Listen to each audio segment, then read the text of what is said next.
de los fármacos de farmacología antineoplásica. Bueno, las neoplasias, cuando nosotros hablamos de neoplasias, estamos hablando del cáncer. Hoy en día es una enfermedad que da mucho que desear, porque si hablamos de cáncer, hablamos de células cancerígenas. Por lo tanto, estas células hacen un conjunto, un tejido, un órgano. Por lo tanto, son conjuntos de enfermedades etiológicas variables y estas se caracterizan porque estas células tienen un crecimiento indiscriminado, aumentado, con capacidad de hacer metástasis en diferentes lugares del cuerpo.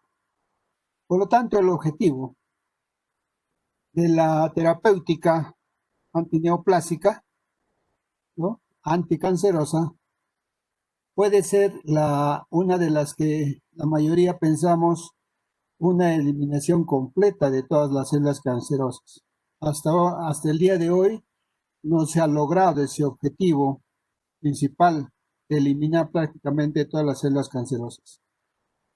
La curación o el tratamiento radical que se ha dado por esta enfermedad, ¿no? Y entonces así las neoplasias, este conjunto de enfermedades de etiología variable, hay un crecimiento celular indiscriminado y es capaz de metástasis, ¿no?, en la terapéutica cancerosa, la eliminación completa o curación del tratamiento radical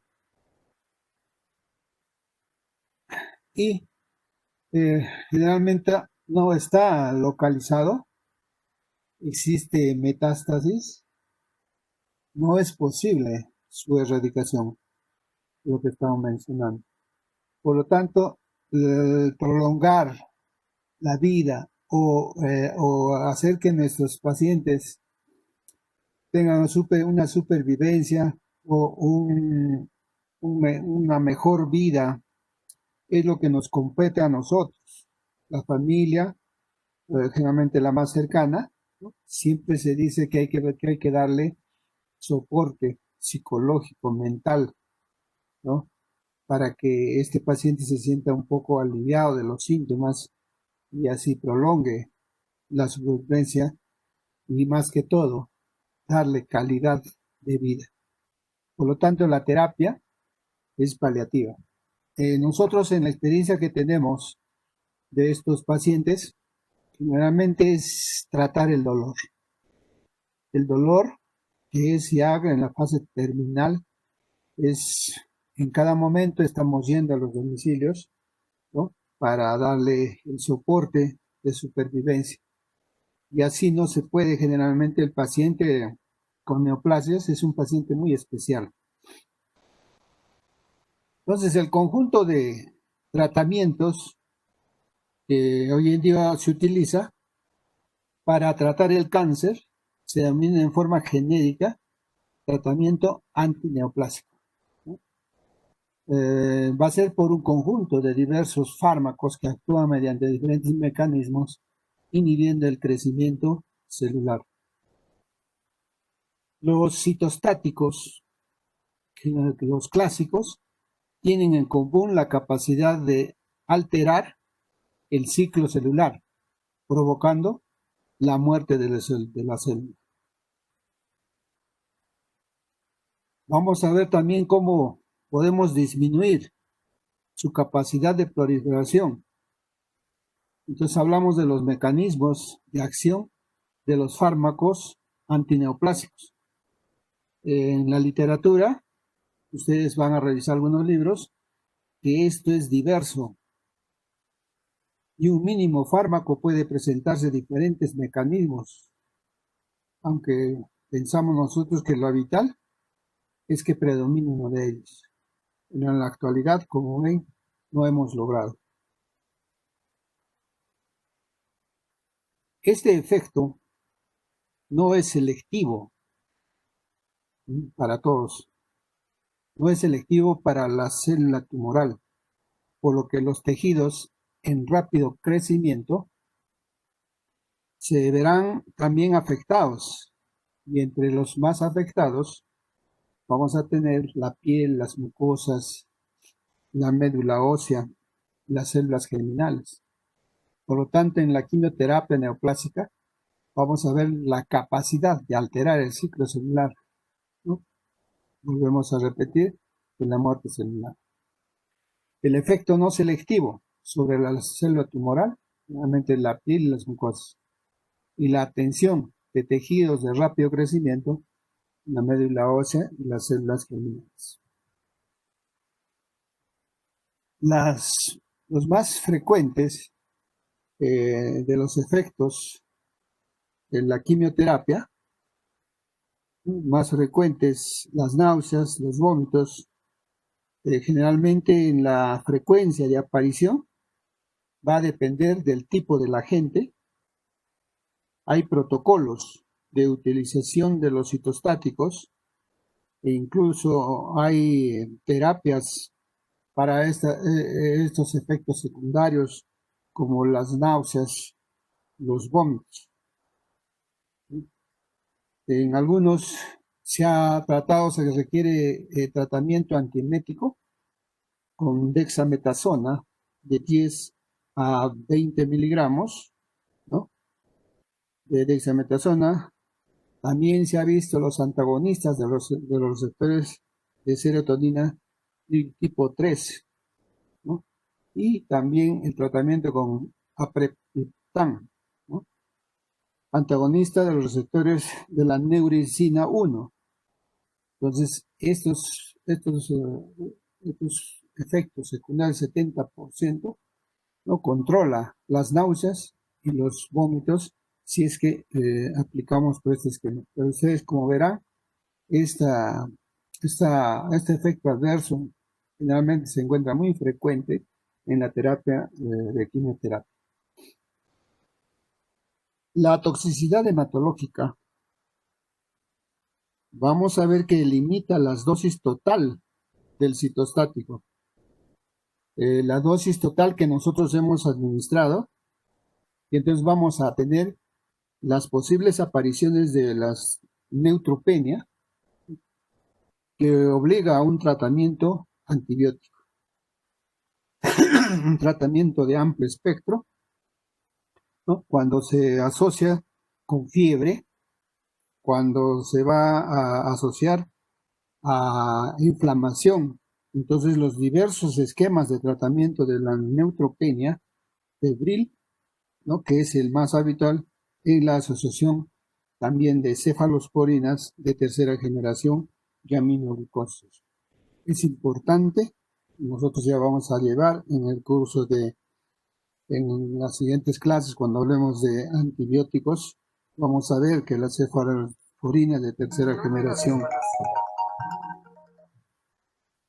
perdón, aló, ya estoy ocupado, estoy dictando clases.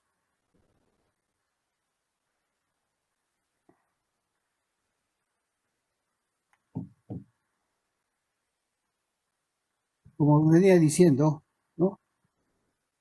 El tratamiento con antibióticos se ha visto también en la inmunología, farmacología inmunológica, que lo vamos a ampliar sobre este caso de tratamientos. También hay un tema en tratamiento con antibióticos en el cáncer, y es uno de ellos de las cefalosporinas, ¿no? Y los aminoglucosos. La toxicidad hematológica, ¿no? Hemos visto que la anemia suele ser insidiosa, progresiva, ¿no? Su etiología es generalmente multifactorial. Puede también producir astenia intensa. En ocasiones es difícil el tratamiento, ¿no? Y en otros casos se ha tenido que utilizar la eritropoyetina, resulta eficaz. La eritropoyetina que nosotros administramos para tratar la anemia, ¿no? Generalmente es de tipo central. Asimismo, también nosotros tenemos que tener en cuenta la trombocitopenia, ¿no?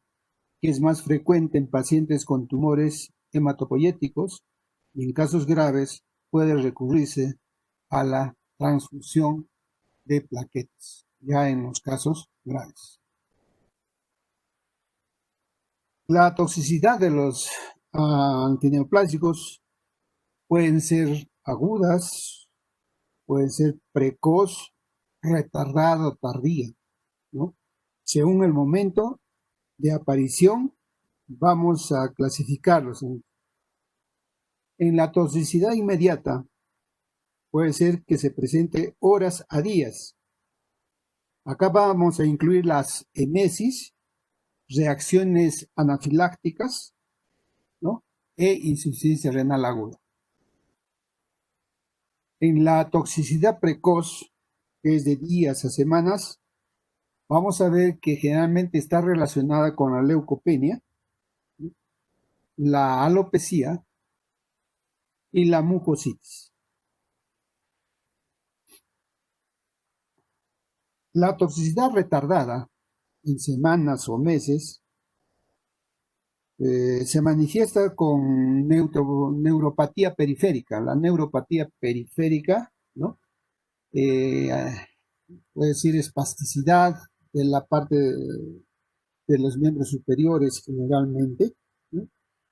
La miocardiopatía, vamos a tener la ototoxicidad, y en la toxicidad tardía, que es de meses, años, ¿no? Cursa con esterilidad y carcinogénesis.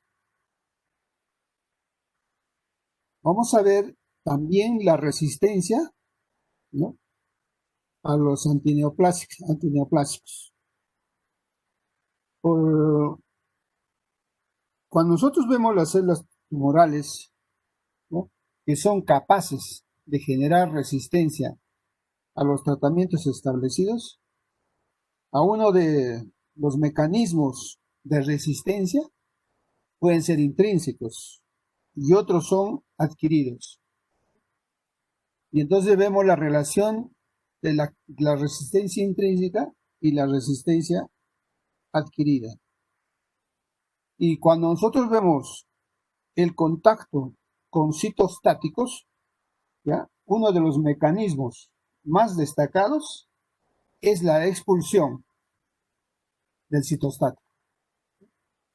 Entonces las células tumorales van a ser capaces de generar resistencia a los tratamientos establecidos. Por lo tanto, esta expulsión del citostático de la célula, asimismo, el otro mecanismo de resistencia, que va a ser una resistencia genética, ¿no?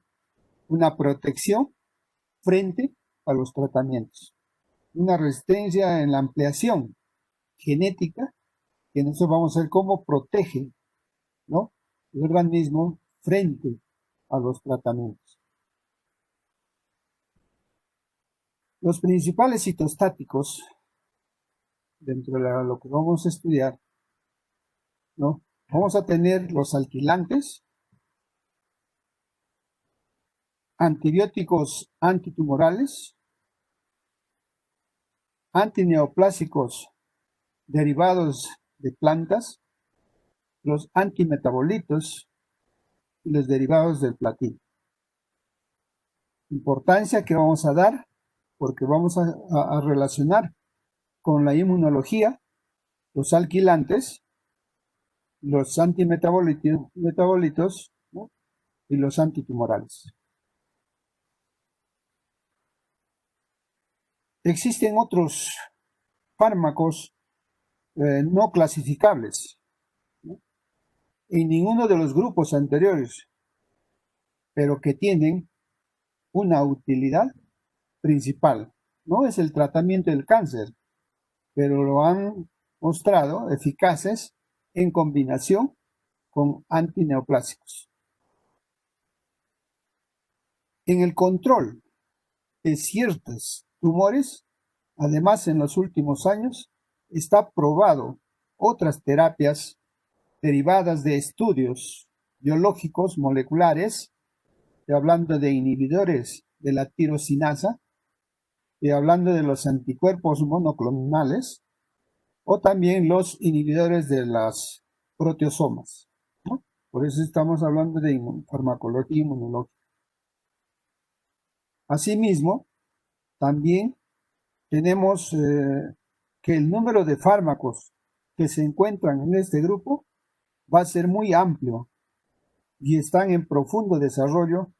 Y por otra parte, el tratamiento hormonal, el cáncer de próstata, de mama, que también lo vamos a tocar en la farmacología inmunológica, ¿no? Vamos a ver que el tratamiento hormonal se va a usar y va a tener una buena respuesta. Vamos a empezar hablando de esta clasificación antineoplásica con los fármacos alquilantes. Alquilantes, ¿no? Son fármacos, como ustedes ven, que se une al ADN celular y entonces va a formar enlaces covalentes, los que van a bloquear la respuesta celular y por consiguiente van a bloquear la mitosis. Va a ejercer su acción en todo el ciclo celular, desde la S hasta la M, pero son más activos sobre las células en rápida división. Por lo tanto, estas van a presentar toxicidad, pero una toxicidad aguda sobre la médula ósea. Me estoy refiriendo a la mielosupresión o la inmunosupresión. Son también carcinógenos a medio largo plazo, también son teratogénicos.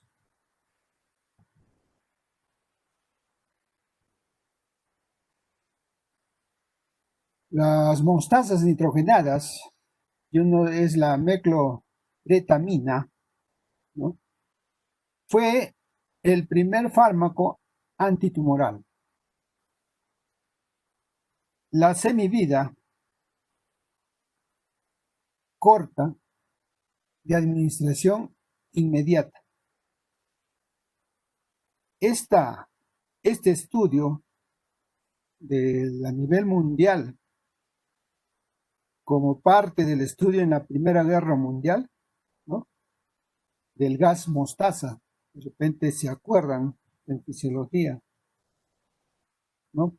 Por esta corta vida debe ser preparada y administrada en forma inmediata. También puedo mencionar que tiene una rápida o gran reactividad química, por lo tanto resulta irritante y a veces solo se puede colocar por vía intravenosa. Es muy hematógeno y presenta toxicidad hematológica importante. También el otro efecto adverso, las reacciones de hipersensibilidad, alteraciones a nivel de las gónadas y también neurotoxicidad. Hoy en día su uso está muy limitado, principalmente por su toxicidad. Se ha utilizado fundamentalmente, ¿no? en los linfomas, en las enfermedades de Hodgkin, ¿no? Principalmente en los linfomas. La ciclofosfamida es el más utilizado de los agentes alquilantes. Es un profármaco que se convierte en forma activa después de metabolizarse a través del citocromo P450. Los efectos citotóxicos y alquilantes se van a deber a la 4-hidroxiclofosfamida y a la mostaza fosforamina, que puede administrarse por vía intravenosa o por vía oral. La biodisponibilidad es generalmente menor a 75%, pero algunos libros van a encontrar que esta biodisponibilidad es más del 50%, hasta un 70%, de 50 a un 70%, ¿no?, de las dosis. Por lo tanto, vamos a ver que hasta este 70% se va a excretar por orina como metabolitos inactivos.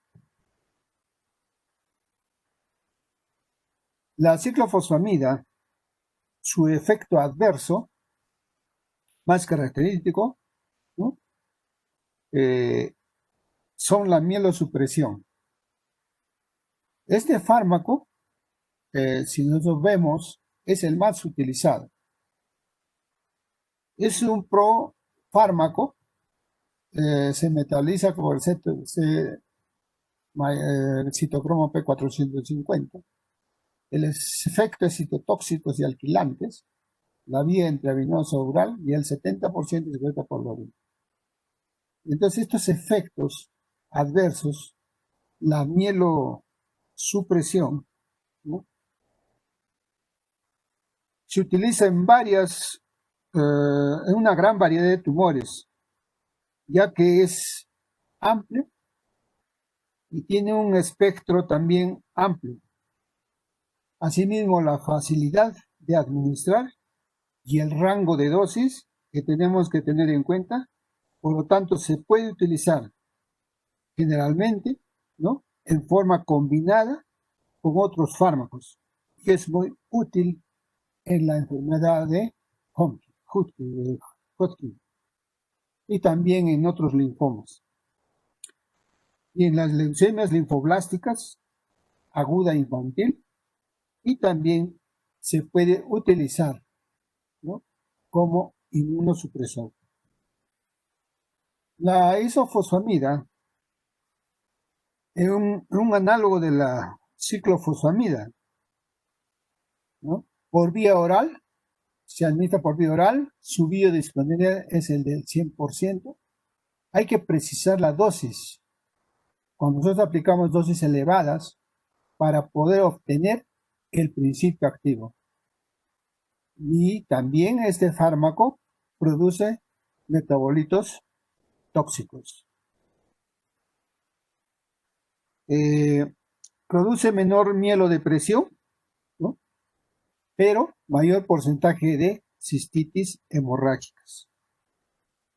También se ha descrito la toxicidad neurológica. Los usos terapéuticos son también amplios, igual que la ciclofosfamida. Se emplea sola, ¿no?, o asociada a otros fármacos en diversos tumores, cánceres, ¿no?, masas tumorales, en los tumores sólidos, en los sarcomas de tejidos blandos, en los tumores pulmonares. Asimismo, su uso terapéutico también es el cáncer de ovario, cáncer de testículo, el cáncer de cuello uterino y el cáncer de mama. El Mefalam puede administrarse por vía oral o también por vía intravenosa. No es un fármaco vesicante. La biodisponibilidad por vía oral es del 50 al 80%. La vida media es de 8 horas. Se elimina en parte por las heces y en partes por la orina.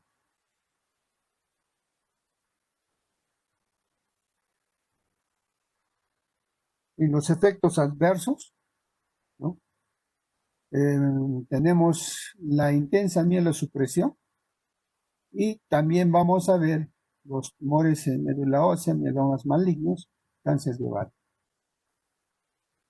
La nitrosureasa, ¿no?, es un citostático muy soluble en lípidos y capaces de penetrar en el sistema nervioso central.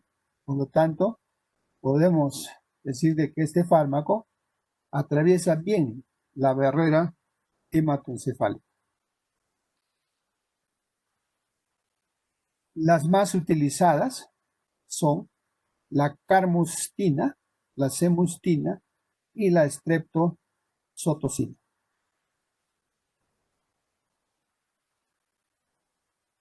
Vamos a ver que las nitrosoureas y estos fármacos actúan de forma múltiple sobre cualquier fase del ciclo celular. Presenta toxicidad gastrointestinal inmediata. Presenta mielotoxicidad acumulativa, ¿no?, en las plaquetas y leucocitos. Presenta también la neurotoxicidad, la fibrosis pulmonar irreversible, la lesión hepática reversible, las reacciones neurológicas y por vía intravenosa vamos a ver que produce la irritación local. Los efectos terapéuticos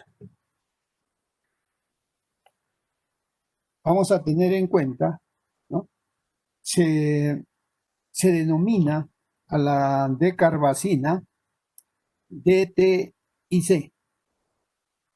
Se absorbe bien por vía oral, pero se utiliza por vía intravenosa.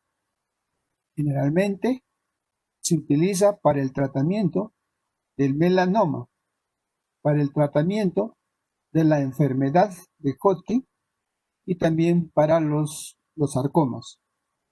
La principal indicación es en terapia combinada en la enfermedad de Hodgkin. La semivida es entre 3 a 5 horas. El metabolismo origina metabolitos citotóxicos que se eliminan por el riñón entre un 30 a 50%. Y esto va a llevar a reacciones adversas, ¿no? Entre ellas destacan las náuseas, los vómitos y las diarreas. También se va a presentar reacciones anafilácticas. También se va a presentar sensación febril y el síndrome pseudogripal, como un proceso gripal. Vamos a tener también en forma diferida, este va a provocar una mielosupresión, va a provocar alopecia, va a provocar hepatotoxicidad, neurotoxicidad y alteraciones dermatológicas. Es altamente teratógena y carcinógena. La dacarbazina, ¿no?, y el temozolomida, ¿no? La temozolomida es un profármaco de la decarbamazina. Este agente estándar en combinación con radioterapia para el tratamiento del glioma maligno y también de los astrocitomas. La administración es por vía oral. La biodisponibilidad por esta vía es del 100%, ¿no? Y también se puede administrar por vía intravenosa. Vamos a tocar los antimetabolitos. Esto lo vamos a ampliar un poco cuando veamos la farmacología, cuando veamos la antibiótica terapia que actúa sobre el metabolismo, ¿no?, de las células. Son fármacos entonces similares a los compuestos del metabolismo intermediario celular. Son fármacos, ¿no?, que actúan sobre las células alterando el metabolismo de la síntesis del ácido nucleico. En la fase S. Esta fase S del ciclo celular y va a ser en tumores de rápido crecimiento. El antifolato, los antifolatos, el metrotexato. Es un fármaco más conocido, muy utilizado a dosis baja, es activo y útil en la patología no cancerígenas como la psoriasis, las reacciones inmunológicas, la artritis reumatoide, las enfermedades de Crohn, ¿no? Y utilizado como antitumoral al inhibir la síntesis de las coenzimas del ácido fólico.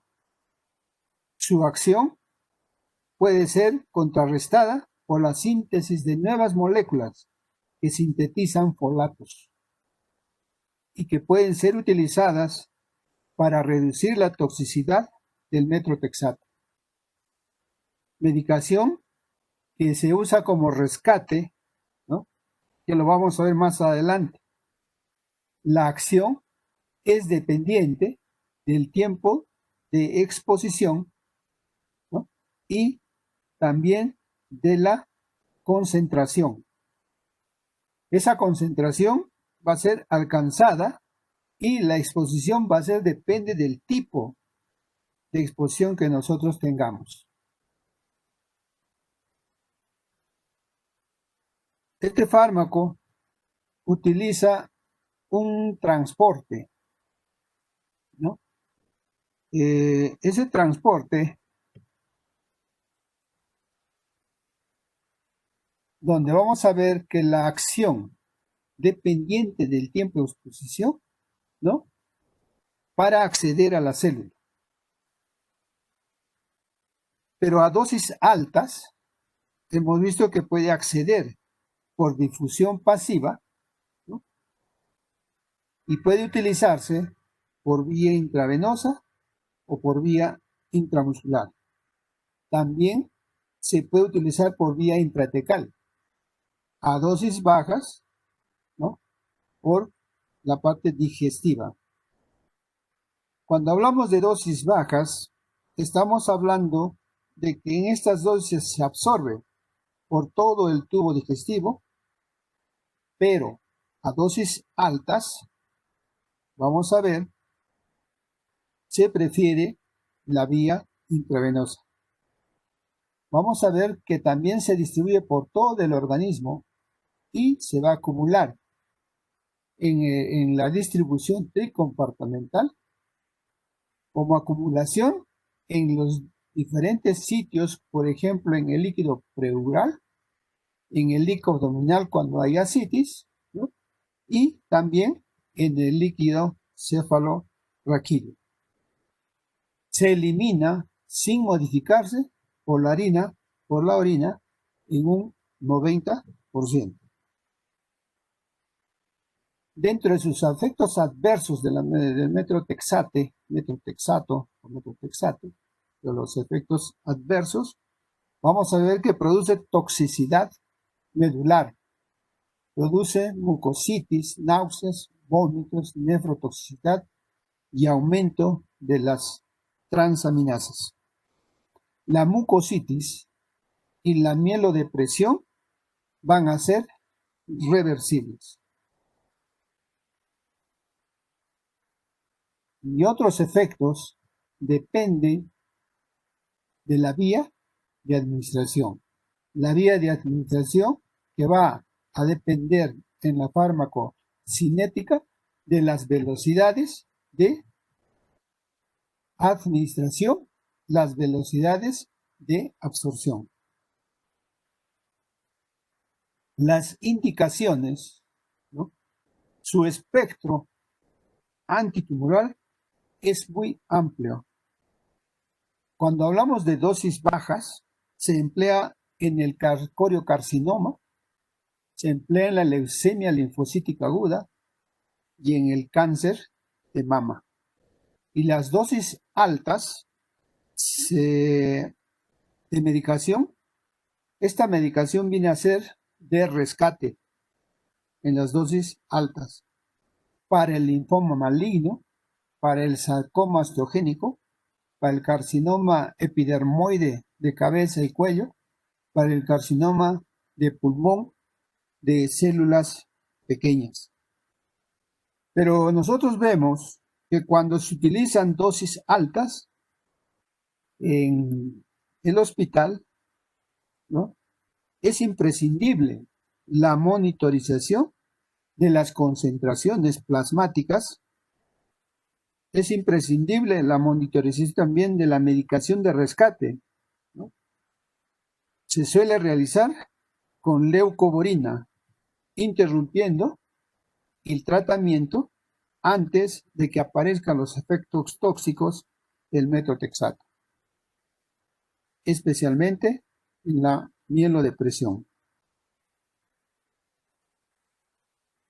Un poco que cuando era yo interno de medicina en el Hospital Regional Manuel Butrón, el metotrexato, así como antineoplásico y antifolato, lo utilizamos para los pacientes de la selva, cuando trabajan en las minas, la enfermedad de la UTA, la espundia, y tiene más o menos de estas indicaciones para el tratamiento, pero es un tratamiento muy prolongado. Incluso estaban en los programas, ¿no?, en los programas para esta enfermedad.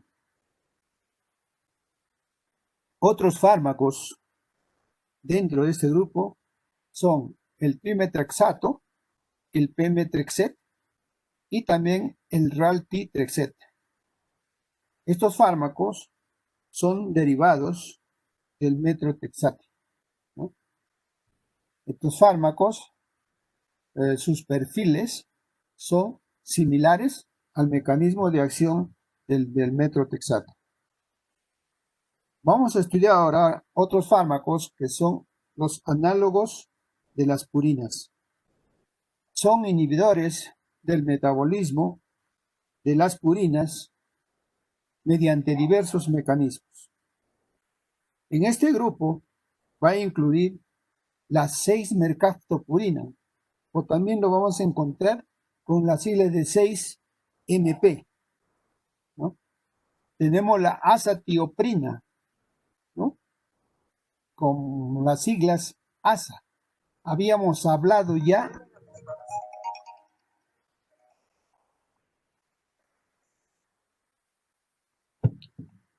de la azatioprina como un freno al sistema inmunológico que se da en varios pacientes. La tioguanina y también el halopurinol. La principal aplicación de la mercaptopurina o 6-M es el tratamiento de la leucemia linfocítica aguda. Su fase de mantenimiento tras un tratamiento combinado de quimioterapia va a ser prolongada. También hemos visto que se utiliza como inmunosupresor. También hemos visto que prolonga en el uso con los inmunosupresores, ¿no? Entonces, este alargamiento del tratamiento de la mercaptopurina con los inmunosupresores, especialmente con la azatioprina, vamos a ver que esta prolongación también se puede usar. La azatioprina es un profármaco de la mercaptopurina o 6-M. Se utiliza en el tratamiento, ¿no?, de inmunosupresión, porque este es mucho mejor como inmunosupresor y hemos visto que se utiliza para este fin. En el uso combinado del 6-MP con alopurina, ¿no?, permite reducir las dosis de 6-MP. Entonces, esta combinación nos va a llevar a reducir las dosis en unos más o menos 2/3, pero la toxicidad aumenta en forma proporcional al hacer esta combinación de antineoplásicos. Otros análogos de las pirimidinas, ¿no? Arabinósido de citosina o el ARAC o la citarabina, son grupos importantes en el tratamiento antineoplásico. Van a ser fármacos de amplio espectro, van a incluir los fármacos de la arabinósido de citosina o el ARAC o citarabina. Estos fármacos producen inhibición del ADN polimerasa, ¿no? El fármaco penetra en las células por transporte activo.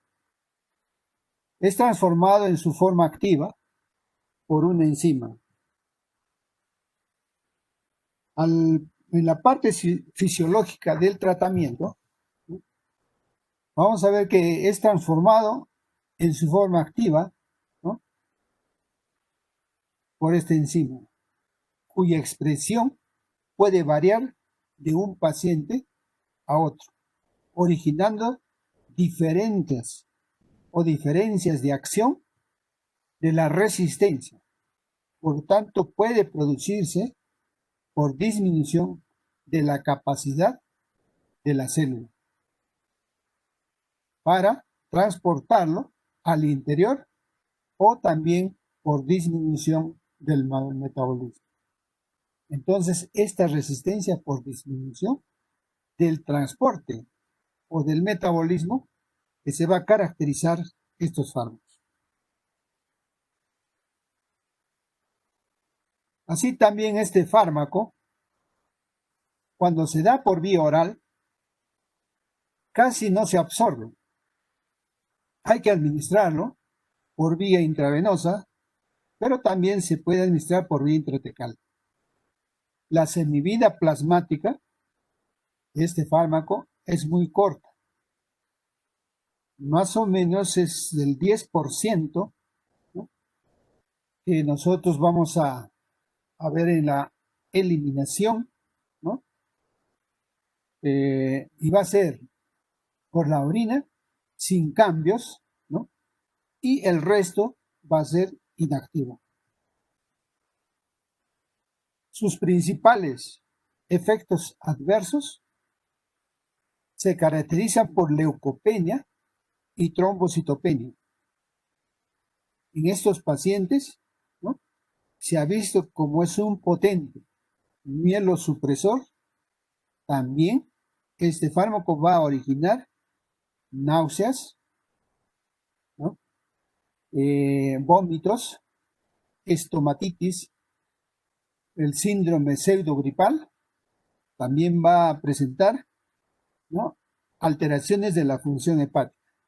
Por eso es importante en estos pacientes hacer un monitoreo de la función hepática. En el laboratorio se tiene que pedir un perfil hepático. Además, hemos visto que se ha descrito algunos casos de edema pulmonar, algunos casos de dermatitis. Los usos terapéuticos de estos fármacos, ¿no? Vamos a ver que es utilizado en leucemias agudas, fase plástica de la leucemia, mieloidecrónica y también en los linfomas. Hay que tener en cuenta también que este fármaco en los niños, ¿no? Toleran la dosis más altas que los adultos. Estos fármacos se ha visto también que inhiben la síntesis del DNA. Utiliza 3 tipos de transportadores. Estos tipos de transformadores son diferentes para acceder a las células, en cuyo interior se metaboliza y produce un efecto citotóxico. Se administra por vía endovenosa, pero una vía endovenosa lenta. La farmacocinética de estos fármacos va a ser dependiente en gran medida del metabolismo que se produce en el hígado, en el plasma y en otros órganos.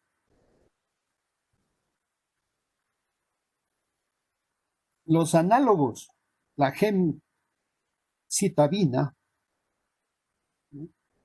como sus efectos adversos, este produce como resultado un metabolito. Este metabolito se elimina por la orina. En casos de disfunción renal, va a haber una acumulación más la toxicidad. La importancia que tenemos que tener como principal toxicidad es la mielosupresión y la toxicidad hepática. Por eso es importante, vuelvo a repetir, el examen de un perfil hepático. Asimismo, puede producir también neumonitis con síndrome de dificultad respiratoria. Síndrome de la dificultad respiratoria aguda, el distrés respiratorio. Los usos terapéuticos de estos análogos, la gemcitabina, se utilizan en tumores sólidos. Esos tumores sólidos de pulmón, tumores sólidos de la mama, páncreas y tumores sólidos de la vejiga. Especialmente se ha asumido la importancia en el tratamiento de la metástasis de cánceres pancreáticos. Cáncer de pulmón es un cáncer de pulmón no escamoso, no microcítico. También se advierte especial importancia en el cáncer de ovario y cáncer de vejiga. Dado que este es muy radiosensible, no se recomienda su uso en conjunto con radioterapia. Tener mucha precaución en estos fármacos. Vamos a ver también que los análogos de las pirimidinas, otro fármaco es la fluorouracilo o el 5-FU. Este fármaco altera la función del DNA y también la función del RNA. Para lograr su efecto citotóxico, fíjense a la transformación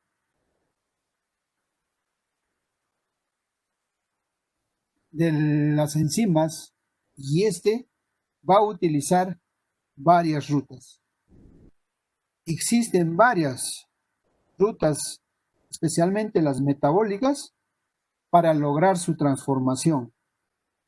Los mecanismos de resistencia van a estar relacionados con las pérdidas o la disminución de estas enzimas.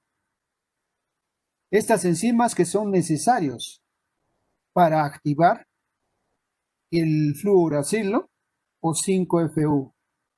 Se administra por vía parenteral porque su absorción por vía oral es imprescindible e incompleta.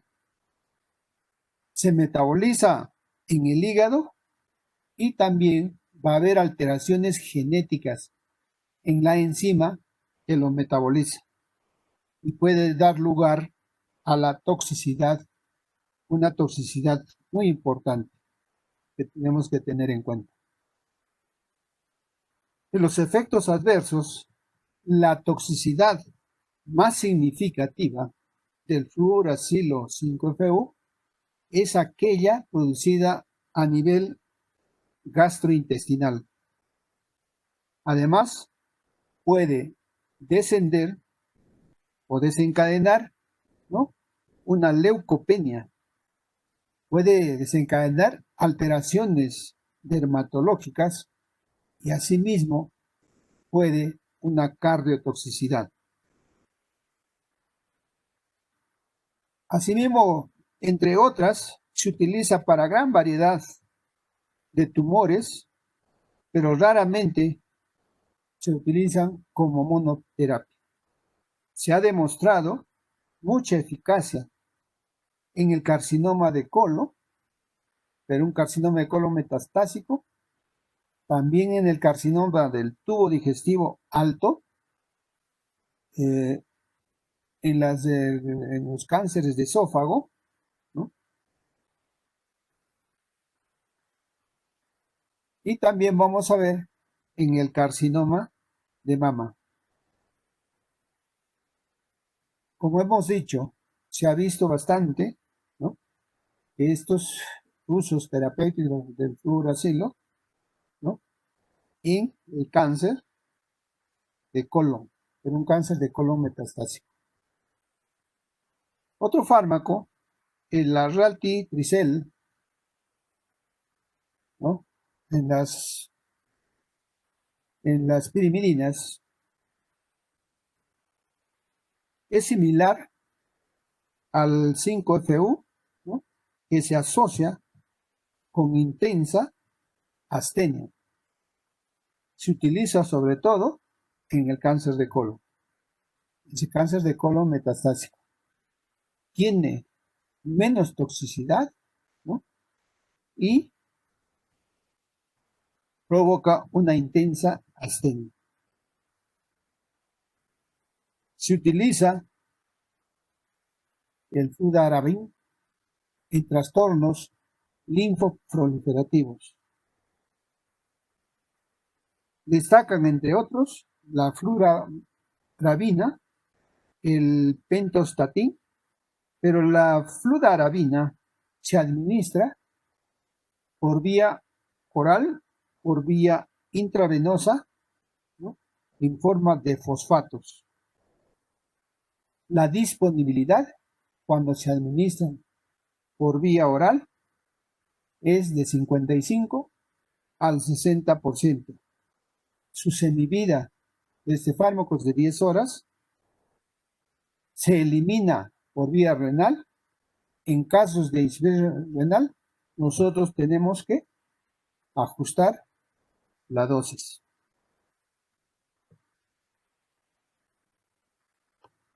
Se utiliza este fármaco solo o también en combinación para la leucemia linfocítica crónica y los linfomas de un grado bajo. Produce mielodepresión en casi toda la mitad de los pacientes, el 50%. Y en estos pacientes se presenta náuseas, vómitos, escalofríos, fiebre, malestar general, anorexia, neuropatía periférica y también presenta debilidad. En algunas ocasiones surgen cuadros autoinmunitarios, pero estos cuadros autoinmunitarios son agudos. La pentostatina se administra por vía intravenosa. Este fármaco se administra una sola dosis. La semivida de este fármaco es alrededor de 5 horas. O también en algunos libros se encuentran 5 horas y media, 6 horas. Se elimina casi por completo por excreción renal, la cual se hace necesario ajustes en la dosificación de aquellos pacientes con disfunciones renales. Es también eficaz en la tricolorleucemia, ¿no?, explico leucemia, que hay unas tasas de remisión del 60%. Y esas tasas que nosotros encontramos, ¿no?, son las que nosotros podemos conseguir en este tratamiento. Pero las respuestas son parciales, más o menos del 28%. Aunque estos fármacos han sido sustituidos por otros fármacos más potentes, como fármacos, la tribina, en los efectos tóxicos más notables que se ha visto, ¿no?, como la mielosupresión, los síntomas gastrointestinales, las erupciones cutáneas y también las alteraciones de la función hepática.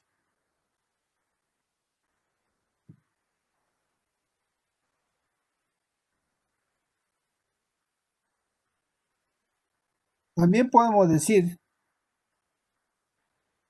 que la inmunosupresión puede dar lugar a infecciones oportunistas. Estas infecciones oportunistas por la inmunosupresión, ¿no?, son los que tenemos que cuidar bastante a ese tipo de pacientes. Como están inmunosuprimidos, cualquier germen puede invadir al paciente y por lo tanto de una simple infección puede también complicarse. Es así que muchos pacientes están deprimidos en decúbito dorsal de largo tiempo en sus camas, pueden ser hospitalarias o pueden ser en domicilios, ¿no? Hay complicaciones de estas infecciones oportunistas y hemos visto que la mayoría de las personas adultas son las bronconeumonías. Cuando nosotros aplicamos dosis elevadas, vamos a ver que hay unas complicaciones neurológicas, va a haber unas complicaciones renales graves. Asimismo, la combinación con fludarabina, ¿no?, puede dar lugar a efectos pulmonares graves e incluso mortales. Y muchas veces nosotros que tratamos este tipo de pacientes no podemos ver con silencio a este tipo de pacientes que pueden ser nuestros familiares, nuestros amigos, nuestros compañeros. Es importante, ahora que veamos los antibióticos, vamos a hacer una relación cuando hablemos de antineoplásicos y también hablamos de tratamiento con antibióticos, las neoplasias, que son las próximas clases. Hemos culminado. Muchísimas gracias. Algunas preguntas. El día de mañana tenemos los mecanismos de acción de las patologías que se les ha presentado. Por favor, no se extiendan mucho. Agarren una célula y apliquen, ¿no?, farmacológicamente el tratamiento.